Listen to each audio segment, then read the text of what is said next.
everyone, back to another episode of Turn of the Millennials. I'm Stephanie. I'm Lindy. And today we are joined by a special guest, Prime from Prime Nostalgia Podcast. Yay, welcome. Welcome.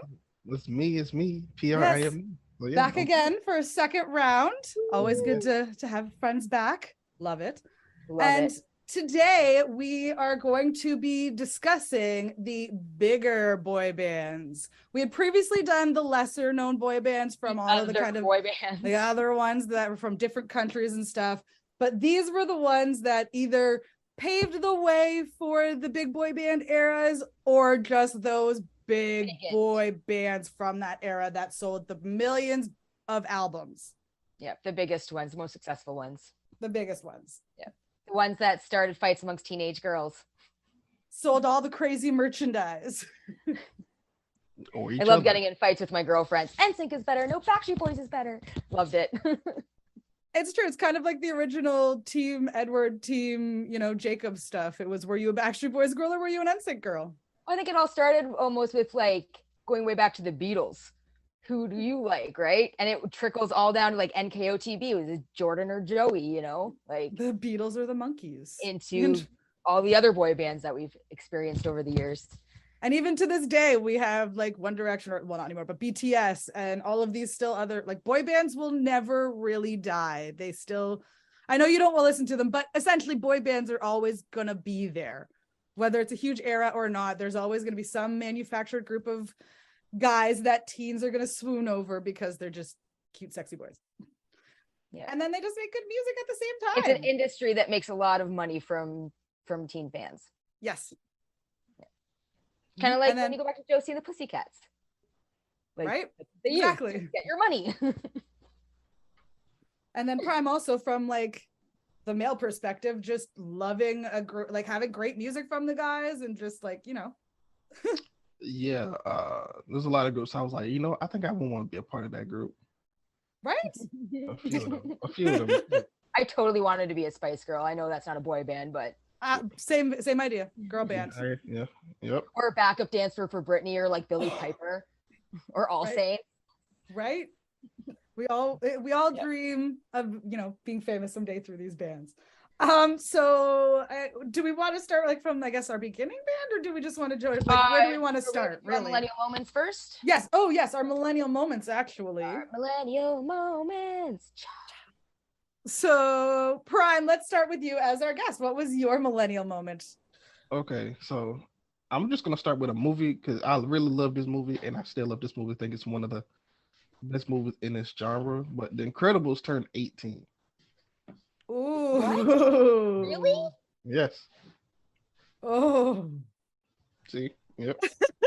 Really? You know what?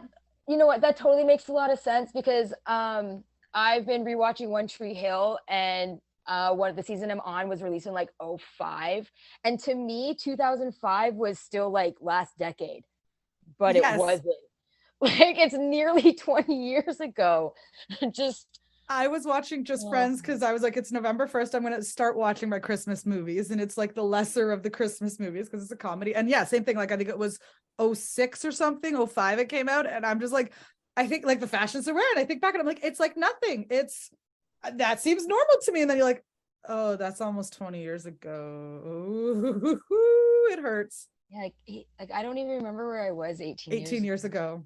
I was with the wrong person. I know that. Right. I was probably in the theater watching that. So I love that movie. Yeah. It's such a class. I love it. And I love that Edna Mode. Their sequel, like so many years later, just picks up right where it left off. Yeah. So good. And it was so good. Such a great movie.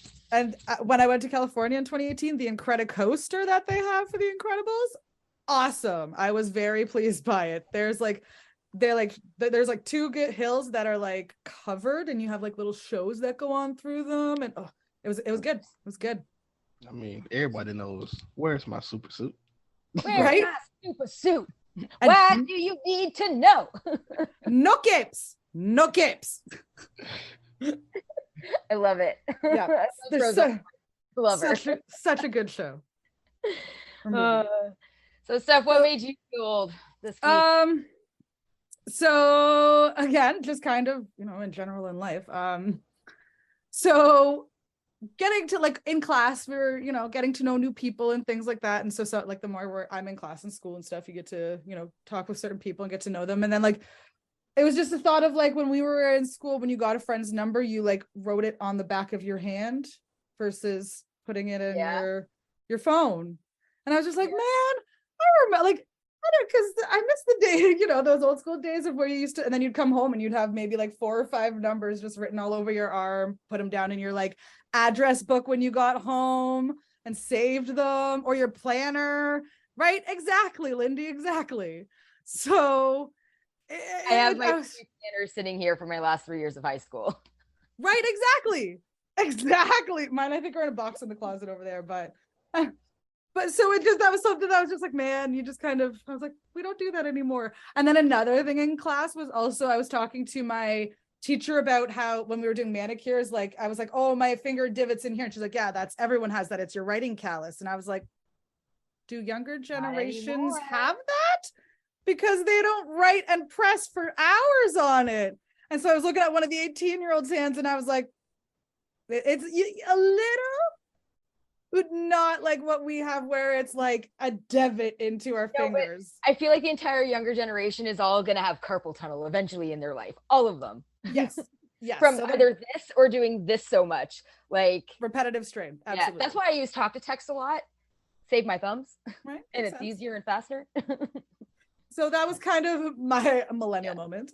I mean, I would like to use talking text, but sometimes they don't get the point across. Like, Yes. It censors my swear words. Oh, come on. You don't want to. It does. If I'm texting you something and I drop the F bomb in it, like effing, like it will go F star. I thought it would go to the duck. Mine it sometimes uses duck instead of the F. Yeah, fuck, that's funny. Like just puts stars on it. And if I get a text message in my car and I listen to it through Bluetooth and someone swears in it, it actually legit has the beep in it. Oh. Ew. Like, really? Is that necessary? So silly. Thousands of dollars of extra software and programs and shit for that crap that is unnecessary. I wonder if you could go into the settings and maybe turn it into a vulgar mode. Turn off like the parental controls. Yeah. I wonder. I mean, it depends because, what if somebody is texting something like very bad? person has to like voice that over it. So, I don't think they want to do that. That's fair to say. I guess so. I didn't think of that, but it should be an option to turn it on and off on your phone if it is or not. I don't know. But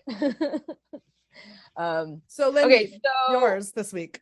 I was listening to my pop nostalgic playlist on Spotify at work, and the song Case of the X by Maya came up, and I'm listening to it and like singing along and I'm remembering all the words, and all of a sudden it comes up with the lines like, when y'all broke up in 96.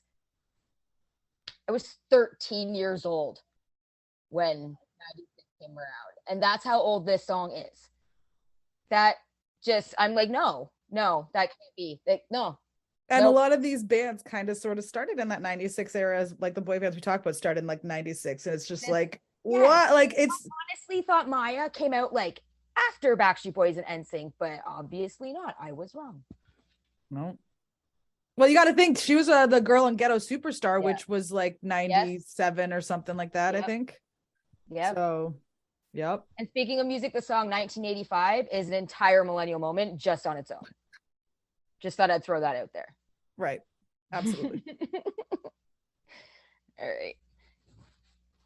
I do feel that we need to touch on Aaron Carter, RIP, just for a moment, because this is extremely recent news and it shocked the pop world. We heard about it last night. So we are recording this the morning after the news had come out. It is unfortunate to hear this. And since we are covering the boy bands, we figured we had to hear it. So yes, we do. We know he wasn't at the most mentally stable. We haven't heard any details at the moment, so we don't know exactly the cause of death at this point, but we do wish, the family peace and healing and all that they need at this time. I hope they're able to grieve in peace. Yes. Respect their privacy. Please, people, because it's a rough time. Condolences out to them. My heart goes out to all of them. I'm sure he has kids, right? I think he has a daughter. Yeah, I think I saw on Instagram he has had a baby. Just awful, just awful. And I hope he rests in peace. And I hope this brings awareness to, if it is linked to his mental illnesses, I hope this brings more awareness to mental illness within men, because it just isn't talked about. Absolutely, it is not enough. Yeah. Nope. What are your thoughts, Prime? Well, I mean, for me personally, I work with a lot of child stars, and this is like one of those things where they do be calling out for help, but like it's difficult because a lot of child stars are calling for help, but when they're doing outlandish things, sometimes nobody wants to help them because of they're doing outlandish things, and then by the time they get help, it's too late sometimes for some people. But so I think they're just they need to stick more together. And like I wouldn't say I was the biggest Aaron Carter fan of it because he was more of the girls demographic or whatever, but I liked him. I thought he was adorable. Yeah. So, but it's still like he was a child star that had to grow up in front of everybody, and then sometimes when you do that, you want to get away from it, then you kind of turn to drugs or whatever because it's easy to forget your troubles. Sometimes you can't get away from it, but I feel like he was getting away from it, but then whatever happened, the news will come out about it. But yeah, I think they could stick together more because it would help all overall child stars. And the little brother of a famous star as well, while trying to be famous. Is also a totally other beast as well. He made a name for himself all on his own too, in his own merit, on his own talent. Like I like Crush on You. I love Crush on You. I love the covers that he did. I love his first album. I still listen to it. One Bad Apple is still one of my favorites. I love it. But yeah, no, Prime's absolutely right. I think child stars absolutely 100% need to have the support throughout their entire career and their lives. And after the fact, like, look at all of these memoirs and tell-alls that are coming out right now with Jeanette McCurdy and Josh Peck and Tom Felton. Like, all of these child actors are putting out all these memoirs and documentaries. Selena Gomez's new one just came out. But that's because they're now in a state of the millennials willing to get the help. It's a tale as old as time if you think about it. Judy Garland, Mickey Rooney, Drew Barrymore, like, it is a tale as old as time in Hollywood that these stars didn't get enough assistance and help or guidance from the adults in their lives to protect them. There's very few child stars that made it through the industry unscathed. Yeah, also it is kind of hard too because like they've been famous since they were like 6, and then they grew up, and I was like, all right, go be an adult, and it's like, well, I don't know how to do regular things, so. And it's absolutely gross how the girls who have been famous since they were 6, 7, 8 years old have a countdown to their 18th birthdays online. Oh my gosh, the worst one was the twins. The Olsen twins, yes. That one was ridiculous. That was so gross. They just had one, like Millie Bobby Brown was talking about it when she did Hot Ones. Yeah. And she's like, it's absolutely disgusting. I'm like, it really fucking is. Like it's who's the last one I remember that was gross was Billie Eilish. Yes, as well hers. Yep. Because they thought that she was being like baggy clothes because she was younger, and that instantly she was gonna go into these like sexy clothes as soon as she turned 18. But she's like, not really. Like, I might wear them, but I still like my clothes. Yeah, I'm not gonna change my personality and my style just because you think I'm 18. Yeah, I like what Billie Eilish stands for. I love how she stands her ground. But now, boy bands. One quick thing before we get sorry. I just want to point out to anybody that hasn't seen this, Nick Carter performed for Michael Jackson once at one of his bigger shows, and I was at Madison Square Garden. I was like, he sold out Madison Square Garden and put up a show with different people. I was like, I kind of like it because it's overlooked. I just had to bring it. How old was Nick Carter during that? This was 2001. Oh, so he's already in Backstreet Boys, and he performed "I Want Candy." Oh, okay. So was it Aaron Carter or Nick Carter? Aaron. Well, I say Nick Carter. Yeah. I meant Aaron Carter. Okay, all right. No, okay. But yeah, no, I like that's that. awesome. Like, and that's exactly great achievement. Michael Jackson, Yeah. Like, that is pretty much the dream of all musicians, almost all musicians, I would say. Yeah. Is to have performed with or done a duet with Michael Jackson because he was honored him in some way because King of Pop. He was, Yeah. And in a way, in his own boy band. Now can I get all excited? Yes. Boy bands. Yes, so like I said, topic today, boy bands. So who do we want to start with? Because like I said, we're touching on the main big ones. So I guess I'll just kind of list off, I guess, who we have listed for those. So we're making it as Backstreet Boys, NSYNC, New Kids on the Block, Hanson, because they were pretty good. They were our personal favorite as and well. And they were at the same time. Yes, Boys to Men, 98 Degrees, New Edition, and then Lindy had a note here at the bottom, which I didn't research, was Menudo possibly as well. Menudo, question mark? Were they like, they're considered a boy band? It was Ricky This is Martin true. This is true. Right? Yeah, as well. Yeah. So I think we should start with like where it all started with New Edition. Okay. So I know, like going back, like Beatles and Jackson 5, like it actually started with all of them, but we're gonna skip a few decades.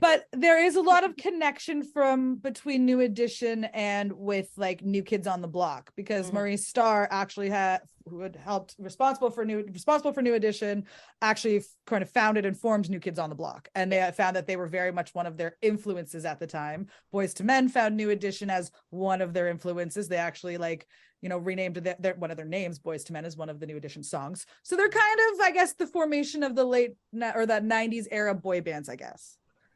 But we'll say.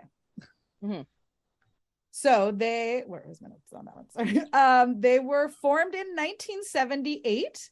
They reached their peak in the 80s, but they also did release an album in 96. So they, again, do kind of fall in our 95, 2005 range. And then in 2002, they signed to Bad Boy Records and released a 7th album as well during that time. It has members like Bobby Brown. A couple of the members left later and formed Belle Biv DeVoe, which I was learning about and all this. It was interesting to go back and read a bunch of this stuff for them, which was hilarious. I mean, yeah, they are one of the only groups where every member left and like had a career, highest selling album, like in their time. So I mean, Candy Girl, I loved that song from what was it, when it was in Dogma. I think that was when I kind of first, because that was like 98. So I think that was when like New Edition really first kind of came on my radar a bit. On their 88 album, they have a song called Boys to Men. Yep. Yeah. And that's a good song. It's a great song. That's where Boys to Men got their name. Oh, that's cool. Yeah. I read that on Wikipedia. They were, hold on, what was it? They were. I'm going through like the New Editions, like their discography on Spotify. I don't recognize. I know them, and I know a few of their songs, but I'm not recognizing. I'm going to tell you, they have a lot of songs. I will give you suggestions after this.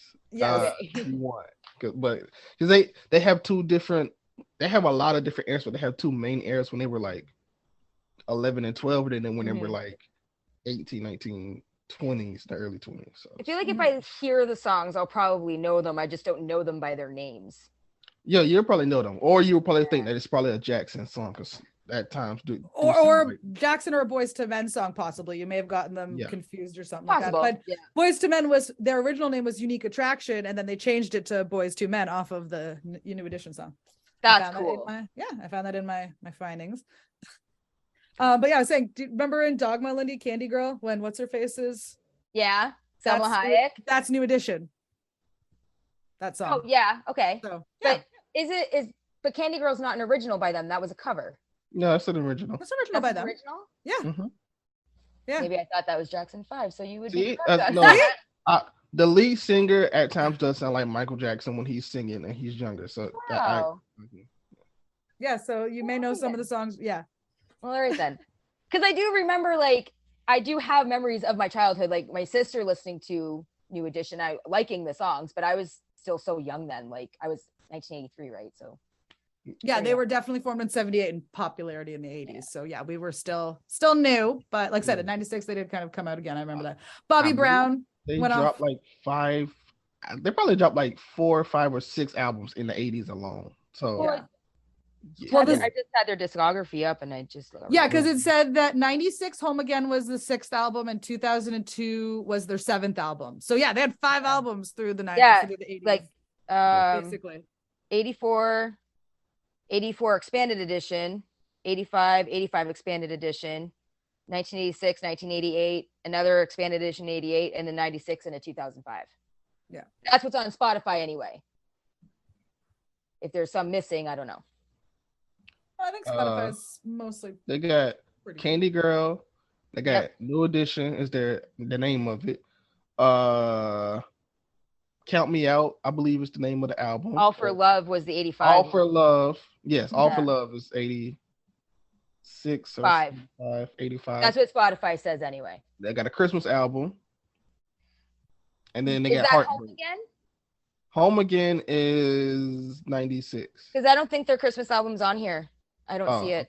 Okay. Which I wanted there it is. Found it. It's right there. Which I also did have note that I think as of this year, all of these boy bands now have released Christmas albums. Yeah, about fucking time, Backstreet Boys getting on board with that one. Right? I mean, you only had one Christmas song almost the whole years. We needed a whole album. But anyway, so that was also a fun thing to note, was like all of them have, because Christmas albums are awesome.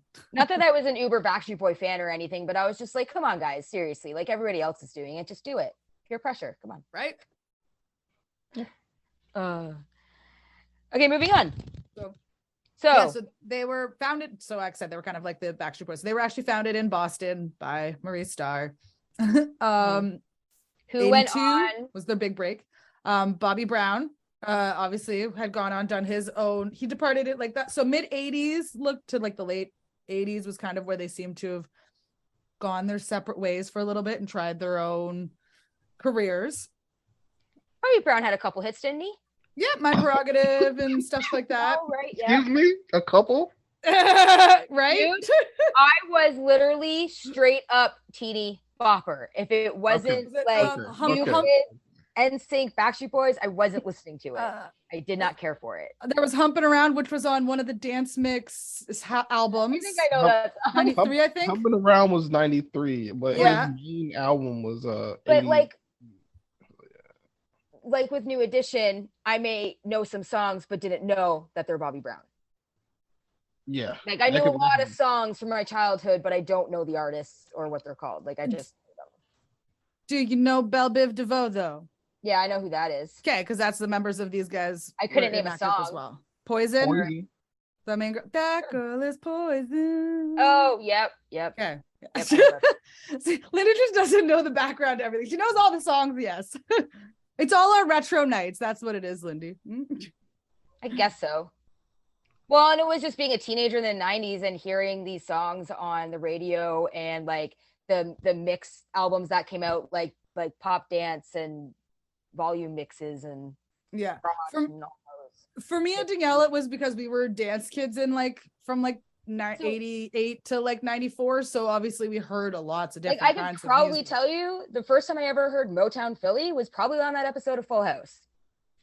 Wow, really? Wow. Okay. I'm not a sheltered child. I just had my bias, like preferences of music. I was exposed to a lot of music. Don't get me wrong. My dad did expose me to a lot of different music from 60s and 70s and all of that, but I gravitated toward teeny bopper, mini pops. I will say though, because they call it like bubblegum pop, I guess you can call it. Yeah.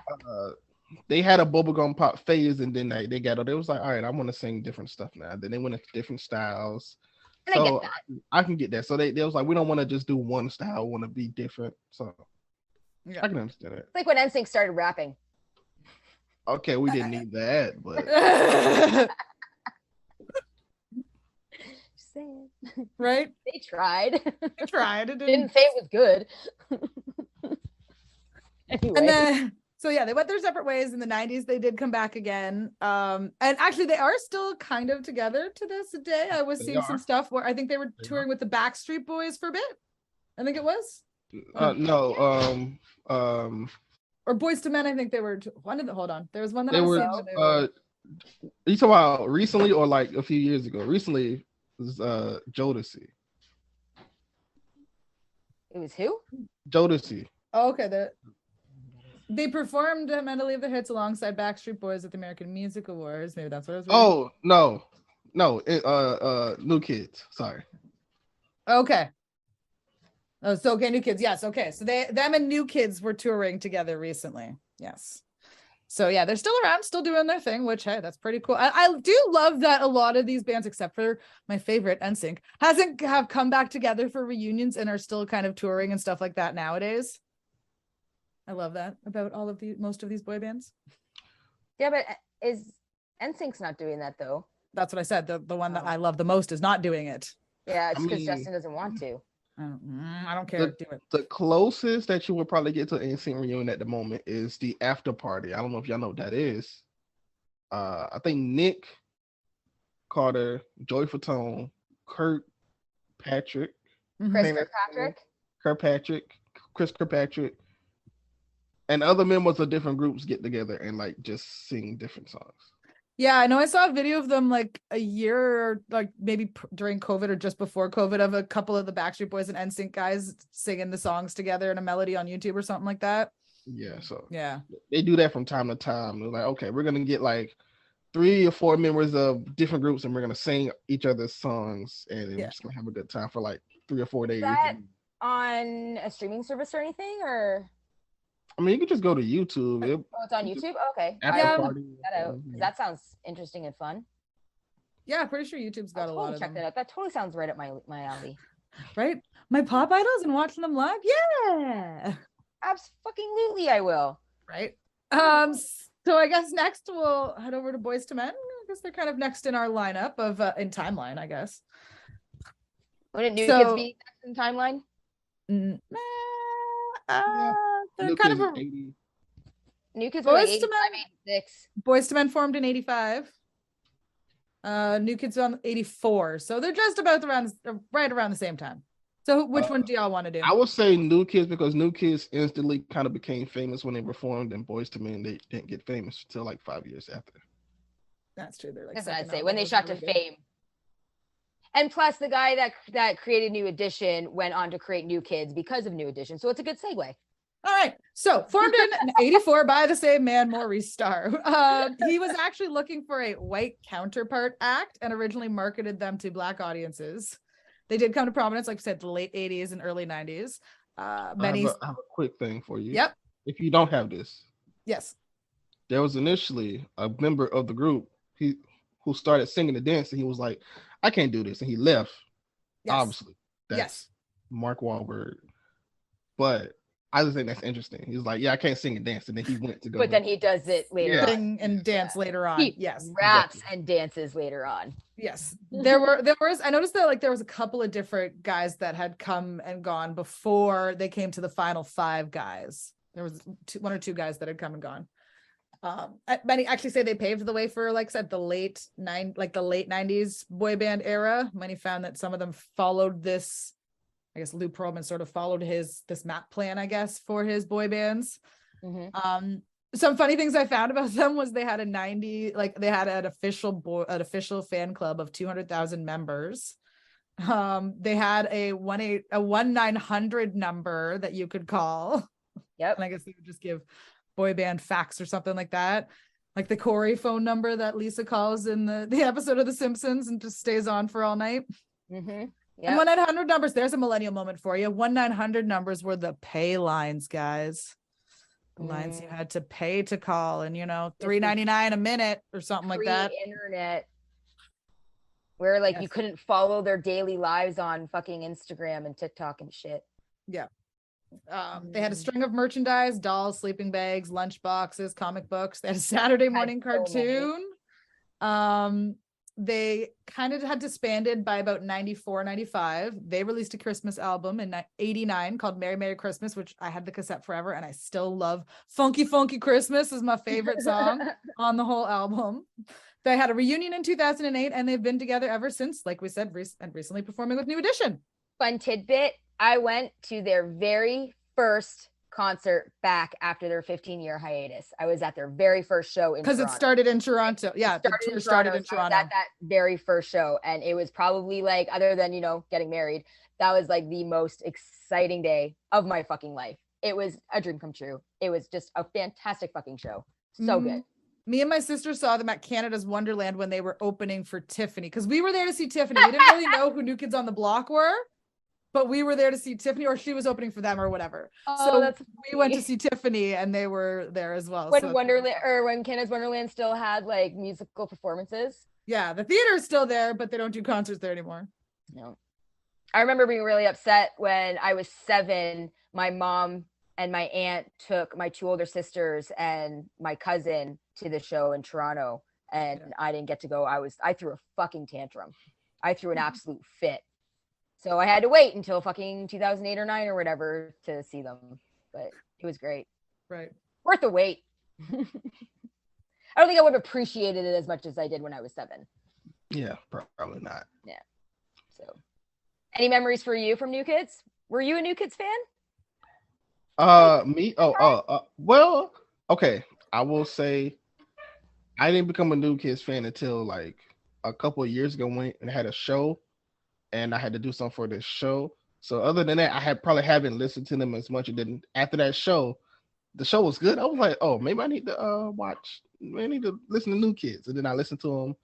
And then a couple of friends that I know was working on their tour. So I was just kind of going to their shows. They're like, okay, then they're cool. So yeah, sorry to be here, the dog market. But Okay.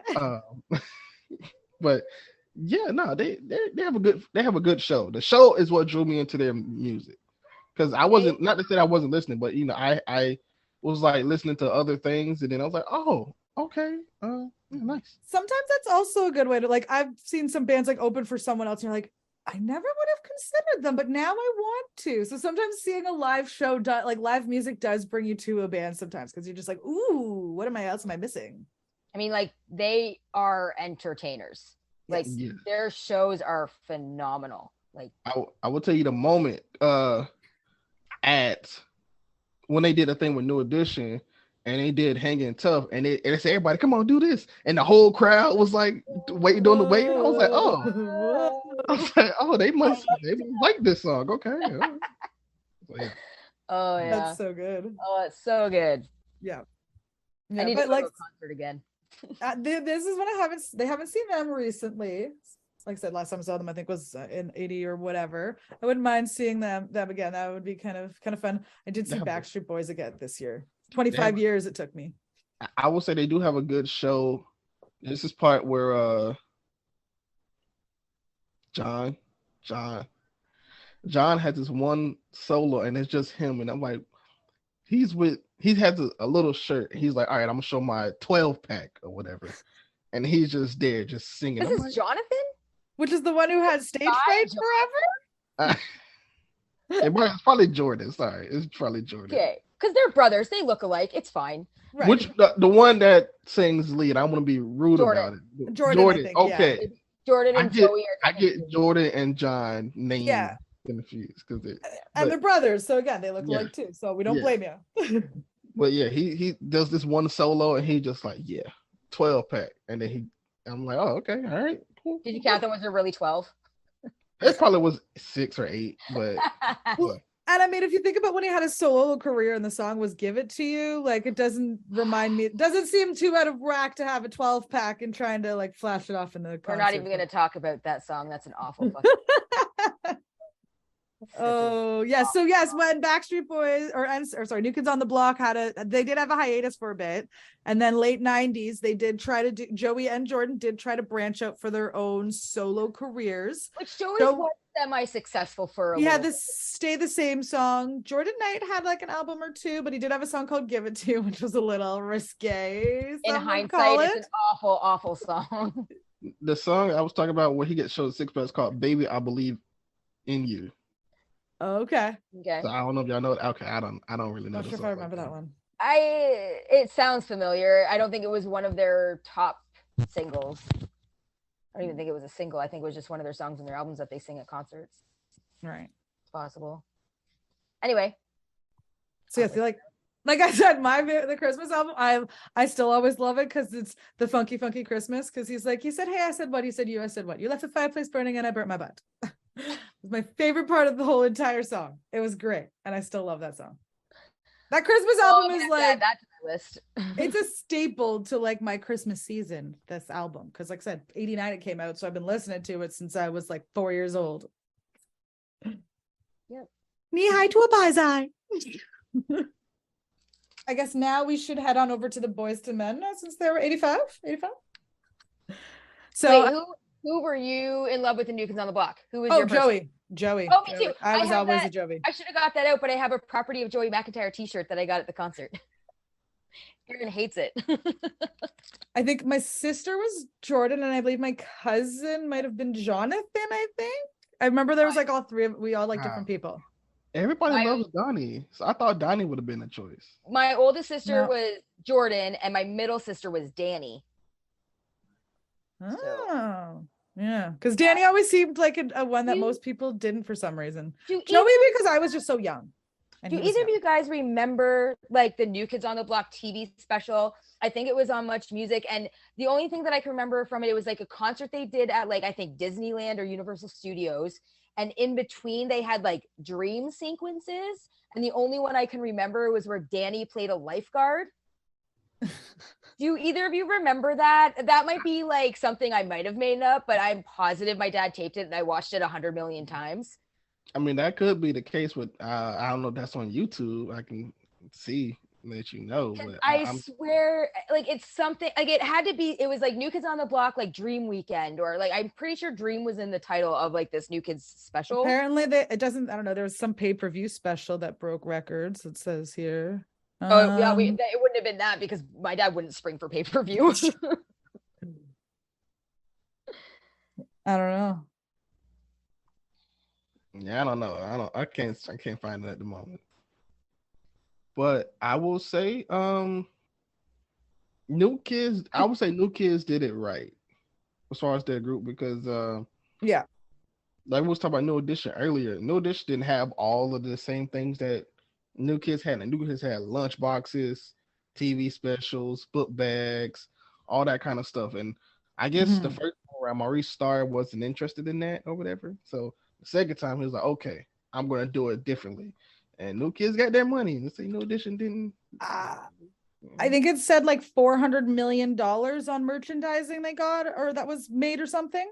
Well, I mean, it was crazy. Everybody I know from like the 80s and 90s had their bed sheets and their sleeping bags and the cups with the straws in it, and had like the trading cards and the sticker books and everything. I would say that's because of New Kids. We had a slinky that said New Kids on the Block on it. Like they just ferociously expensive. There was me and my sister had a backpack. I remember that because I brought it to school and my cat pissed on it, and then I got in trouble from the teacher because it smelled like cat piss in the classroom. And I was so mad because it was my back and my New Kids on the Block one, and I had to throw it out because you can't wash it. It's ammonia. It's hard to get that shit out of there. I don't know. So yeah. Google back then, I'm sure Google would have had a solution. Right? Google would have had the solution. So that was my trauma of backpacks and new kids. Oh, found it. Did you? Yeah, New Kids on the Block, Disney's Wildest Dreams. Oh, okay. All right then. Long. I'm gonna freaking watch that. You're gonna put that in your save later. Yeah. Oh, that is so funny. All right. So what is the next boy band that we have, Steph? So we have Boyz II Men. Again, so I said earlier, formed in 1985 as Unique Attraction and renamed as Boyz II Men per New Edition songs. And they were inspired by the groups and their harmonies. Their first album was released in 1991. Then in 93, they released their Christmas compilation called Christmas Interpretations. Let It Snow. I know all the Christmas songs. I'm sorry. It's my obsession. It's fine. 94, they released their biggest album, 2, which sold 12 million copies in the US alone. 97 was the Evolution album, which sold 3 million albums. They were featured on the Soul Food soundtrack and the Boomerang soundtracks. They were also on Fresh Prince, you know, yeah, Fresh Prince. Yeah, it was Fresh Prince, and Nikki was named after all 4 of them. Yeah. In that episode, it was a Christmas episode. And then they appeared on How I Met Your Mother in 2013 for one of the big slap episodes. Yes, and I was reading is they were actually going to originally trying to audition for Will Smith, but then there was a bunch of other celebrities apparently in this building that they auditioned, and they were all impressed by them, so then they signed or whatever their deal. Well, they should have. They were fantastic. Right? Incredibly talented people. Yes. Like End of the Road gets me every time. Fucking love that song. Mine was on Bended Knee. I loved that one forever. It was so good. Like just One Sweet Day with Mariah. Oh, yep. There's so many good ones. So many good ones. I would say actually, one of the members of New Edition was their manager. He founded them necessarily. He was their Maurice Starr.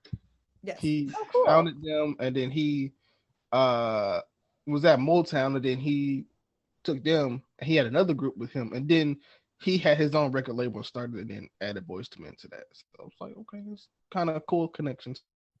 Yeah, there was a few members also, I think, as well that had Yeah, started. yeah. If you watch Motown Philly, he's in the video. He has like 2 parts in the song. He's in the video and stuff. But yeah, it's nice. Yeah, it was found. Looks like there was a few members that had also come in and out at the beginning of it because they were founded in a school.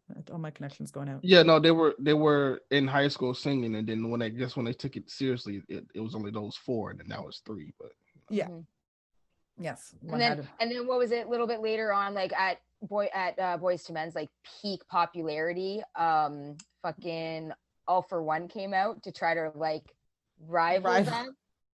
They had like one song. I swear. Great song. But sorry guys, like you're no Oh, you know what? I'm so sorry. You said All for One. I thought you meant okay. There's this group. I think I meant. No, there's this group. So like I said, Michael Bivins had his own company, and they did a song called All for One. That's what I thought you meant. Yeah. Nope. The band. The band. Yeah. The band. I swear. I hate waking up in the middle of the morning to that song. I'm like, why are you? I don't know if anybody's ever done that, but they had those commercials. Radio shouldn't put ballads on the radio before 8 a.m. Just saying. Right. They're too slow. They're going to make me fall asleep on my way drive to work. Don't do that. Yes, agree. But wasn't Boyz II Men like they were like award winning? Like they won tons of Grammys, did they not? American Music Awards, BET, like they won a ton of shit. They won a lot. So they won 2 awards at the 95 Grammys, including Best R&B Album. And then I think there's some later. What we got here? Earlier 92 Grammys. Cooley High Harmony achieved major success, eventually selling over 9 million copies and winning the Grammy Award for Best R&B Performance by a duo group at 92 Grammys. They were also nominated for Best New Artist as well that year, but it was awarded to Mark Cohn instead. Walking in Memphis. Lame. Boyz II Men way better. They were robbed. Were number 1 R&B hits and top 5 US pop hits for Motown Philly and Hard to Say Goodbye to Yesterday. Motown Philly is such a good song. They joined MC Hammer on his Too Legit to Quit tour as the opening act in 92. As the opening act? In 92, this was like right after Motown Philly. Isn't it so great when you hear about an opening act that just surpasses the person they're opening for? I will be honest with you. I still don't think in 92 they should still be opening for MC Hammer, but right. But that's what I was saying. Well, but then again, when they say opening act, some opening act don't always mean that you're just the opener. Like it could just mean that they just want to build these shows to be like, at major act after major act, because that's what New Kids did. It was Salt and Pepper and In Vogue. They did a show. So like it's a joint tour. Yeah. Kind of. Yeah. And then that year, the End of the Road was on the Boomerang soundtrack, which helped propel them a bit as well that year. So maybe the next year their tour was a bit better. Yeah, a revamped version was reissued in 93 with End of the Road added to it.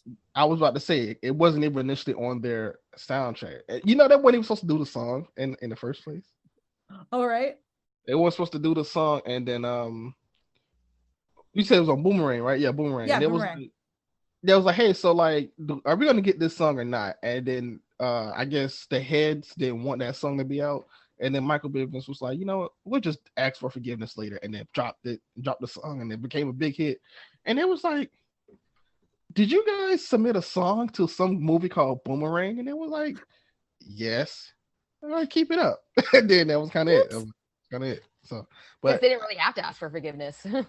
Yeah, but that was one of their biggest songs. They was like, we feel like it's a hit, so we're gonna drop it anyway. And then they gave it to them, and then that was one of their biggest songs. Still, like, if they don't close the show with End of the Road, it's like, what are you doing?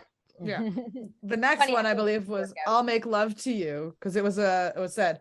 So End of the Road did had a record, but I'll Make Love to You broke End of the Record's 13-week record at number 1 by spending 14 weeks on top of the chart, a feat equaled earlier by Whitney Houston's cover of I Will Always Love You. Yes, it was a cover. And then On Bended Knee replaced I'll Make Love to You at number 1, making Boyz II Men only the third act ever to replace itself at number 1 on the Billboard Hot 100 chart after Elvis and the Beatles. And I think NSYNC also did that feat, if I was That's impressive. Yeah. After like Elvis and the Beatles, like that's a pretty awesome category to be in with those two huge artists. Right. In 95, they appeared as backing vocalists on History from Michael Jackson's album of the same name. So they got to work with Michael Jackson. They released a remix collection of a bunch of their songs from their first two albums in 95. 97 was the Evolution album, which had 4 Seasons of Loneliness and a song from Mama, which was on the Soul Food soundtrack. I liked that album. I remember having that album. I remember having both of these albums, Evolution and 2. I had both of them. All right, not to sound sour, but I like this song, Mom. But okay. They performed at the Super Bowl, right? Mm-hmm. And they only had, they had limited time. I'm just saying, Mama's not a song that you want to perform at the Super Bowl. No. A little slow. They did a like a lip sync version to Motown Philly, and they said, "Oh, we're gonna show y'all our new song." And it was Mama. I'm like, well, you got End of the Road, you got all these other songs, and Mama's the song. Yeah, if you're gonna do a ballad at the Super Bowl, it shouldn't be a new song that nobody has heard. Yeah, my opinion. Right. Like you want to go with your hits up and things that people know and can sing along, and the hit. You want a hit, a good hit. I like Mama, but yeah, End of the Road I think is better. And I get you want to perform. I get you want to, be like, oh, get a new song out there in front of the Super Bowl audience. But imagine if End of the Road came on, everybody in the theater in the arena's clapping, and we don't even have no sound. You just them doing it a cappella in the crowd. Just got chills thinking about it. That would have been beautiful, right? That would have been great. Should have been making their decisions for them, Prime. Yeah. Where the hell were you on that one? I was watching it at home. All right. What is the next one? Or are we done with Boyz II Men yet? I think we've exhausted them. I don't know. I think I've got that's most of my notes. I'm just gonna see if there's anything through on that album, Evolution. Did it say what it won for Grammys? I will also add that the bass singer Mike McCrae had back problems, and then he exited the group. Yes. Is that why he left? Yes, multiple MS. I think it was. I think I read here. I think he had like back spasms and stuff, and they just couldn't come to an agreement, I guess. And then one of them also had polyps on his vocal cords in like 97. So that's why they had to take a little break around that time. And yes, he had MS, was unable to participate in most of their dance routines. Oh, that's in 97 really sad. as well. So they were nominated for 2 Grammys in 98. What's so funny, Prime? Oh, I was thinking of a story. Like, I thought you were laughing at his MS diagnosis. I'm like, what the fuck is wrong with you? No, okay. He had back problems, yes, but like the way that it goes is he just wasn't showing up. He wasn't telling them nothing. He just didn't show up. I mean, well, that could be problematic. As a group, you should be communicating with each other pretty good, yeah. And then he didn't do like 5 or 6 shows in a row, and then I guess they had like a Japan show coming up, and he was like, I heard we going to Japan. They said, no, we going to Japan. And then it had a fight. Well, he probably broke some sort of rule of his contract too by just not showing up and saying. Yeah. So it's not like he's owed any of that. But I mean, that's super unfortunate. I hope he's okay now. But I mean, yeah, I think now he's good. I could have handled that better. I seen him a few months ago. I was like, okay, well, I'm sure I don't think they're going to get back or anything, but he's doing good. So. Yeah. Well, good. And yeah, so again, they're still together to this day. Like Boyz II Men still performing. They're still seen them yesterday. Nice. There you go. Right. At Disney World, Disney World. One of the things in Orlando. I see. Oh, nice. Cool. I'm gonna be in Orlando December 4th to the 9th. Woohoo! So excited. I'm going to Disney World for the week. Thank you, everyone, for listening to this episode of our podcast. If you liked it, be sure to check out our previous episodes on our website at www.millennialspod.com.